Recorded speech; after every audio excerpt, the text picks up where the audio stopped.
Hi friends, what's up? This is RK from 360 Reader. Right now I'm going to show how to search songs with Google on iPhone. Ever had a song stuck in your head you don't know the words to, don't know the lyrics of a song quite enough to find it on the web by just typing the lyrics?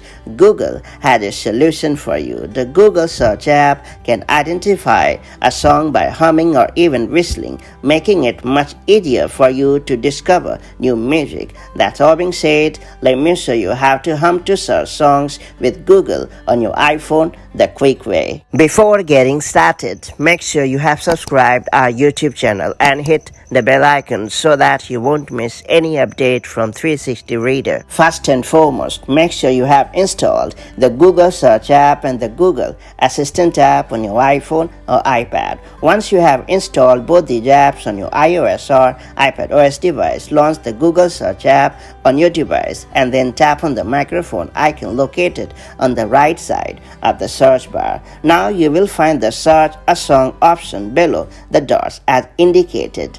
Then tap on it to proceed. This will take you to the dedicated song search section of the app. All you need to do right now is just hum a line or a verse of the song you are trying to find.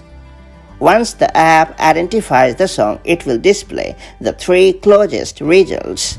In most cases, the first result is the most accurate one. That's all there is to it. So that's how you can search songs by just humming using the Google app on your iPhone or iPad. It's worth pointing out that tapping on the song will just initiate a Google search for it, which may bring up the entire lyrics of the song, so you can compare and see if that's what you were actually listening to. That's pretty much done. If you have found this video helpful, do like and share it, and I'll see you in the next video with more such handy tips and tricks. Till then, stay safe and have a great time. Bye bye.